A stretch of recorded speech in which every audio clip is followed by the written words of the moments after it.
आप सभी को नवरात्रि की हार्दिक शुभकामनाएं। आइए नवरात्र व्रत की कथा का प्रारंभ करते हैं। जय माता दी। बृहस्पति जी बोले, हे ब्रह्मा जी, आप अत्यंत बुद्धिमान, सर्वशास्त्र और चारों वेदों को जानने वाले हो। हे प्रभु, कृपा कर मेरे वचनों को सुनो। चैत्र, आश्विन माघ और आषाढ़ मास के शुक्ल पक्ष में नवरात्र का व्रत क्यों किया जाता है? हे भगवान, इस व्रत का क्या फल है, किस प्रकार इसको करना उचित है और सबसे पहले इस व्रत को किसने किया, सो विस्तार से कहो। बृहस्पति जी के ऐसे प्रश्नों को सुनकर ब्रह्मा जी कहने लगे, हे बृहस्पति, तुमने प्राणियों का हित करने की इच्छा से बहुत ही अच्छा प्रश्न किया है। जो मनुष्य मनोरथ को पूर्ण करने वाली दुर्गा महादेवी, सूर्य और नारायण का ध्यान करता है, वह मनुष्य धन्य है। यह नवरात्र व्रत संपूर्ण मनोकामनाओं को पूर्ण करने वाला है। इसके करने से पुत्र चाहने वाले को पुत्र, धन चाहने वाले को धन, विद्या चाहने वाले को विद्या और सुख चाहने वाले को सुख मिलता है। इस व्रत को करने से रोगी मनुष्य का रोग दूर हो जाता है और कारागार में पड़ा हुआ मनुष्य बंधन से छूट जाता है। यदि व्रत करने वाला मनुष्य सारे दिन का उपवास न कर सके तो एक समय भोजन करे और उस दिन बांधवों सहित नवरात्र व्रत की कथा का श्रवण करे। हे बृहस्पति, जिसने पहले इस महाव्रत को किया उसका पवित्र इतिहास मैं तुम्हें सुनाता हूँ। तुम सावधान होकर सुनो। ब्रह्मा जी बोले, पीठत नाम के मनोहर नगर में एक अनाथ नाम का ब्राह्मण रहता था। वह भगवती दुर्गा का भक्त था। उसके संपूर्ण सद्गुणों से युक्त सुमति नाम की एक अत्यंत सुंदर कन्या पैदा हुई। वह कन्या सुमति अपने घर में बालकपन में अपनी सहेलियों के साथ क्रीड़ा करती हुई इस प्रकार पढ़ने लगी जैसे शुक्ल पक्ष में चंद्रमा की कला बढ़ती है। उसका पिता प्रतिदिन दुर्गा जी का पूजन और होम किया करता था। उस समय वह भी वहां नियम से उपस्थित हो जाया करती थी। एक दिन वह सुमति अपनी सखियों के साथ खेलने लग गई और भगवती के पूजन में उपस्थित नहीं हुई। उसके पिता को पुत्री की ऐसी असावधानी देखकर बहुत क्रोध आया और पुत्री से कहने लगा, हे दुष्ट पुत्री, आज प्रभात से तुमने भगवती का पूजन नहीं किया। इस कारण मैं किसी कुष्ठी और दरिद्र मनुष्य के साथ तेरा विवाह कर दूंगा। इस प्रकार कुपित पिता के कहे हुए वचनों को सुनकर सुमति को बड़ा दुख हुआ और पिता से कहने लगी, हे पिताश्री, मैं आपकी कन्या हूँ। मैं सब तरह से आपकी अधीन हूँ। आपकी जैसी इच्छा हो वहाँ मेरा विवाह कर सकते हो, मगर होगा वही जो मेरे भाग्य में विधाता ने लिखा है। मनुष्य न जाने कितने मनोरथों का चिंतन करता है, पर होता वही है जो भाग्य में विधाता ने लिखा है। जो जैसा करता है उसको फल भी उसी के कर्मों के अनुसार मिलता है, क्योंकि कर्म करना मनुष्य के अधीन है और फल देव के अधीन। जैसे अग्नि में पड़े हुए तृण आदि को और अधिक प्रदीप्त कर देते हैं, उसी प्रकार अपनी कन्या के कटु वचनों को सुनकर ब्राह्मण को और अधिक क्रोध आया।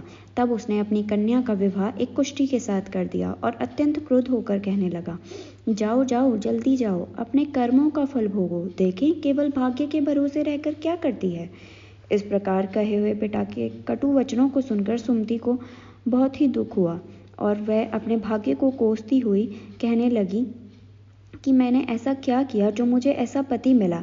इस तरह वह अपने दुख का विचार करती हुई सुमति अपने पति के साथ वन में चली गई और भयावने कुशायुक्त स्थान पर उन्होंने वह रात बड़े ही कष्ट के साथ व्यतीत की। उस गरीब बालिका की ऐसी दशा को देखकर भगवती पूर्व पुण्य के प्रभाव से प्रकट होकर सुमति से कहने लगी, हे ब्राह्मणी, मैं तुम पर प्रसन्न हूँ। तुम जो चाहो वह वरदान मांग सकती हो। मैं प्रसन्न होने पर मनवांछित फल देने वाली हूँ। इस प्रकार भगवती दुर्गा के वचनों को सुनकर ब्राह्मणी कहने लगी कि आप कौन हैं जो मुझ पर प्रसन्न हुई हैं। यह सब मेरे लिए कहिए और अपनी कृपा दृष्टि से मुझ दीन को कृतार्थ करो। ऐसा ब्राह्मणी के वचनों को सुनकर देवी कहने लगी, मैं आदि शक्ति हूँ, मैं ही ब्रह्मा विद्या सरस्वती हूँ। मैं प्रसन्न होने पर प्राणियों के दुख दूर कर उन्हें सुख प्रदान करती हूँ। हे ब्राह्मणी, मैं तुम पर तेरे पूर्व जन्म के पुण्य के प्रभाव से प्रसन्न हूँ। तुम्हारे लिए मैं पूर्व जन्म का वृतांत सुनाती हूँ। तू पूर्व जन्म में एक निषाद भील की स्त्री थी और अति पतिव्रता थी। एक दिन तेरे पति निषाद ने चोरी की। चोरी करने के कारण तुम दोनों को सिपाहियों ने पकड़ लिया और जेल खाने में कैद कर दिया। उन दो लोगों ने तुम दोनों को भोजन भी नहीं दिया। इस प्रकार 9 दिनों तक न तुमने कुछ खाया और न ही कुछ पिया, इसलिए 9 दिन तक नवरात्र का व्रत हो गया। हे ब्राह्मणी, उन दिनों जो तुमने व्रत किया उस व्रत के प्रभाव से प्रसन्न होकर मैं तुम्हें वनवांछित वस्तु दे रही हूँ। तुम्हारी जो इच्छा हो सो मांगो। दुर्गा जी के कहे हुए ऐसे वचनों को सुनकर ब्राह्मणी बोली कि अगर आप मुझ पर प्रसन्न हैं तो हे दुर्गे, मैं आपको प्रणाम करती हूँ। कृपा कर मेरे पति का कोढ़ दूर करो। देवी कहने लगी कि उन दिनों जो तुमने व्रत किया था उस व्रत के एक दिन का पुण्य तुम्हारे पति के कोढ़ दूर करने के लिए अर्पण कर सकती हूँ। मेरे प्रभाव से तेरा पति कोढ़ से रहित और सोने के समान शरीर वाला हो जाएगा। ब्रह्मा जी बोले। इस प्रकार देवी के कहे हुए वचनों को सुनकर ब्राह्मणी बहुत ही प्रसन्न हुई और देवी के वचनों को सुनकर वह पति को निरोग करने की इच्छा से ठीक है ऐसे बोली। तब तक उसके पति के शरीर भगवती दुर्गा की कृपा से कुष्ठहीन होकर अति कांति युक्त हो गया था, जिसकी कांति के सामने चंद्रमा की कांति भी क्षीण हो जाती है। वह ब्राह्मणी पति की मनोहर देह को देखकर देवी को अति प्राकर्मी वाला समझकर देवी की स्तुति करने लगी।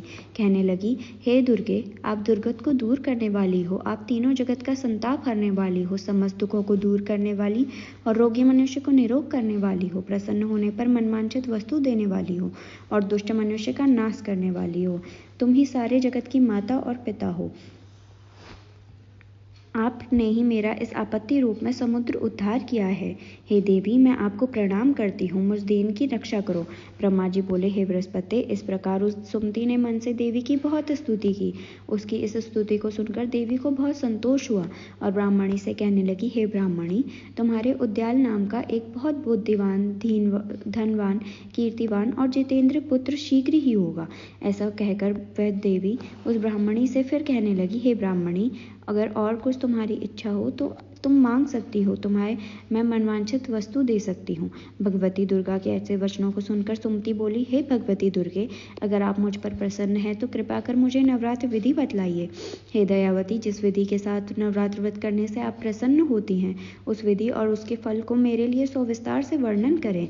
इस प्रकार ब्राह्मणी के वचनों को सुनकर दुर्गा कहने लगी कि हे ब्राह्मणी, मैं तुम्हारे लिए संपूर्ण पापों को दूर करने वाली नवरात्र व्रत की विधि बतलाती हूँ, जिसको सुनने से तमाम पापों से छूटकर मोक्ष की प्राप्ति हो जाती है।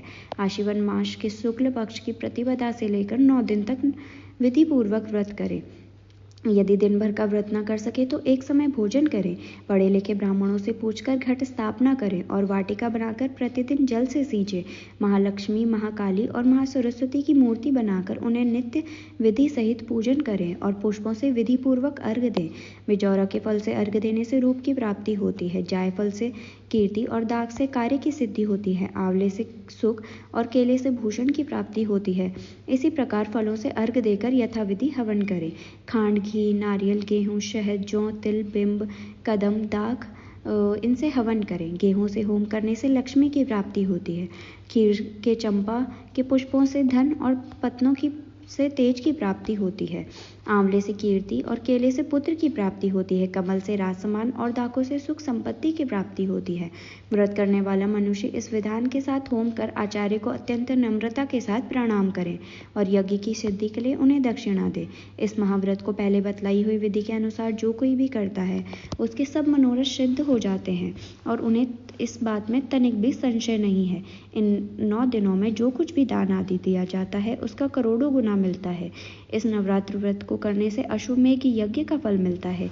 हे ब्राह्मणी, इस संपूर्ण मनोकामनाओं को पूर्ण करने वाले व्रत को उत्तम तीर्थ या फिर मंदिर या फिर घर में ही विधि पूर्वक करें। ब्रह्मा जी बोले, हे बृहस्पति, इस प्रकार ब्राह्मणी को व्रत की विधि बतलाकर देवी अंतर्ध्यान हो गई और जो मनुष्य या स्त्री इस व्रत को भक्ति पूर्वक करता है वह इस लोक में सुख भोग कर अंत में दुर्लभ मोक्ष को प्राप्त हो जाता है। हे बृहस्पति, इस दुर्लभ व्रत का महात्म्य मैंने तुम्हारे लिए बतलाया है। ऐसा ब्रह्मा जी के वचनों को सुनकर बृहस्पति जी आनंद के कारण रोमांचित हो गए और ब्रह्मा जी से कहने लगे, हे ब्रह्मा जी, आपने मुझ पर अति कृपा की जो इस अमृत समान इस नवरात्र व्रत का महात्म्य सुनाए। हे प्रभु, आपके बिना इस व्रत का महात्म्य और कौन सुना सकता है। ऐसा बृहस्पति जी के वचनों को सुनकर ब्रह्मा जी बोले, हे बृहस्पति, तुमने सब प्राणियों का हित करने की इच्छा से इस अलौकिक व्रत को पूछा है, इसलिए तुम धन्य हो। ये भगवती शक्ति संपूर्ण लोकों का पालन करने वाली है। इस महादेवी के प्रभाव को और कौन जान सकता है। जय माता दी।